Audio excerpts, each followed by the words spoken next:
मुझे एक बार फिर आंगनवाड़ी कार्यकर्ताओं ने परेड ग्राउंड का एक कोना पूरा फुल कर दिया है। मैं कैमरामैन को बोलूँगा एक बार इस कैमरे को घुमा करके इस परेड ग्राउंड के इस कॉर्नर की स्थिति आप दिखा दें। एक बार चारों तरफ कैमरा घुमा दें। इस वक्त चारों तरफ अगर आप देखेंगे तो आंगनवाड़ी कार्यकर्ता आपको नजर आ रहे हैं।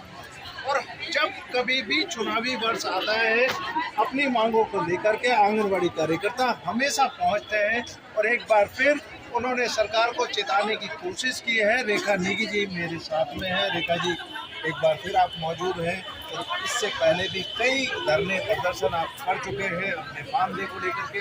आज फिर एक बार आप आए हैं, क्या मांगे हैं और क्या चेतावनी है सरकार की? देखिए सर, हम लोग यहाँ पे जो आंगनबाड़ी वर्कर हैं पूरे प्रदेश से इकट्ठा हुए हैं और अपने मानदेय बढ़ोतरी को लेकर हमारी मुद्दा से हमारा मानदेय बढ़ा दिया। तो कम मुद्दे में हमारा घर नहीं चल रहा है क्योंकि जो पहले यहाँ पे जो महिला सशक्त बाल विकास है ये विधवा परित्याग तलाक बीपीएल एकल महिलाओं का परिवार। इसकी जो हमारी मंत्री है माननीय रेखा जी, वो बहुत उनको पूरा ज्ञान है इस विभाग का कि वो किस तरह हमारी वर्करें इस पे है काम कर रही है। और जितना भी हमारे उत्तराखंड से बोलो या पूरे ऑल इंडिया लेवल से बोलो, हमारे डेस्क बोर्ड में चलता है आंगनबाड़ी वर्कर काम करके देते जितना भी काम हो, लेकिन जब मानदेय देने की बात आती है तब सरकार हमेशा वो एक दूसरे पे ऑफिस लगा लेते हैं कि वहाँ तुमको फलाने राज्य से ज़्यादा मिल रहा है। लेकिन अगर देखा जाए तो हमको बहुत कम और राज्य की बहुत कम मानदेय है। यहाँ पे आंगनबाड़ी साइड में 5250 मिलता है और कार्यकर्ता को 9300 मिलता है। वो केंद्र और राज्य को दोनों को मिला के मिलता है। अभी हम लोगों की बड़ी उम्मीद थी केंद्र सरकार से माननीय मोदी जी से हमारा नहीं होगा, लेकिन आपने देखा होगा कि केंद्र से भी हमारे कोई भी अच्छी खबर नहीं आई है। और अभी भी हमारा कल बजट सत्र चल रहा था, कल ही खत्म हुआ है गैरसैंण में, तो हमें उम्मीद थी कि हमारी चर्चा वहाँ चले, लेकिन बड़ी मतलब मन में ऐसा दुख सा हुआ कि हमारी कोई भी चर्चा उस पटल पर नहीं, क्योंकि हमारी माननीय मोदी जी की हुई। तो उस आक्रोश को लेकर हम लोग का भी उम्मीद लगाए बैठे, लेकिन आज हम लोग मजबूरी में होना पड़ा और आज हम लोग जा रहे हैं। माननीय मुख्यमंत्री से बोलेंगे कि हमारा मानदेय बढ़ाइए, क्योंकि केवल ये हम लोग ये नहीं चाहते कि हम लोग चुनाव पे माहौल गर्म करें और चुनाव के माहौल पे ही हम आंदोलन करेंगे, क्योंकि हम लगातार आंदोलन करते आ रहे हैं। और मैं धनी से कहना चाहती हूँ कि 2027 का ही आप इंतजार न करें। अगर आप हमारा मानदेय बढ़ाते हैं तो हम देश की सारी महिलाएं आपके साथ, लेकिन अगर आप इसको अनदेखा करते हैं तो यही आपको रिजल्ट देखने को है 2027। हो सकता है कि आपको आश्वासन भी मिल जाए सरकार से कि हम आपका बढ़ा देंगे, फिर धरना खत्म। देखिए, बढ़ाने की बात तो ठीक है, मैं मान सकती हूँ कि वहाँ पे चर्चाएं चलती है, विभाग और सना बैठते हैं, तो राता पे भी होता है, लेकिन वो एक आश्वासन दे लिखित है और कितना बढ़ाएंगे किस हिसाब से बढ़ाएंगे उसी हिसाब से हम लोग।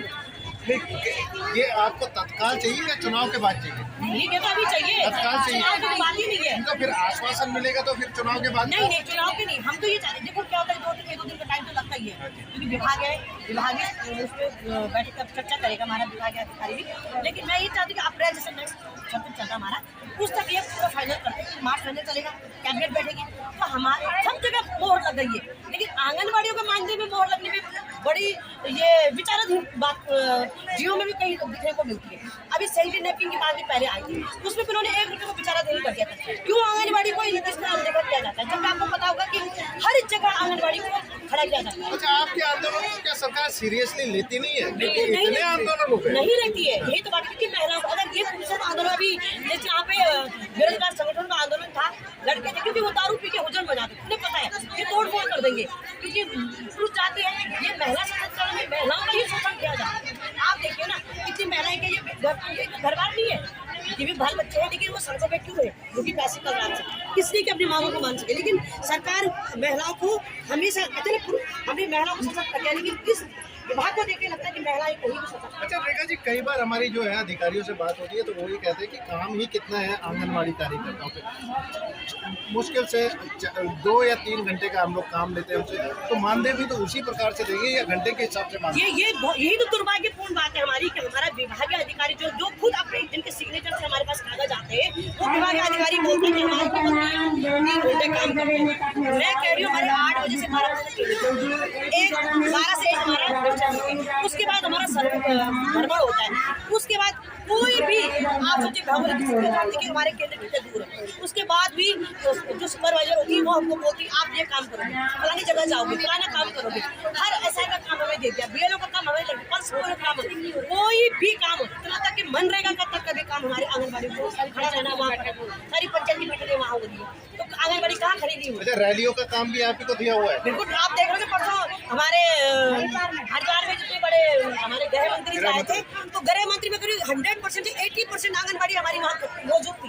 गाड़ियाँ भर भर के हर दिन हम एक टोल पे अगर जाने के लिए अगर कोई 5 मिनट का वो करे, उस दिन टोल फ्री नहीं होता, लेकिन उस दिन टोल फ्री करा फ्री कर दिया था उस दिन। हमारी गाड़ियाँ निकाल दी, क्यों जाओ, भीड़ करनी है। देखिए, हम भी तो भीड़ का हिस्सा है, हम भी तो हमको भी तो देखो, जब गृह मंत्री जी उस समय वहाँ पे आए थे, वो बात हमारी बात भी तो सुनो, हम भी तो कुछ चिल्ला रहे हैं। तो सुना था आपकी बात को? कहाँ सुना, जिन लोगों ने बोला उनको तो उन्होंने बंद कर दिया। सुनो बैठो, तुम्हारी बात को तो बिठा रहे थे। ठीक है, हम उनकी बात भी सुनेंगे, लेकिन हमारी बात भी तो सुनो। चलिए, और भी यहाँ पर आप मातृशक्ति दिखाई दे रही है आपको।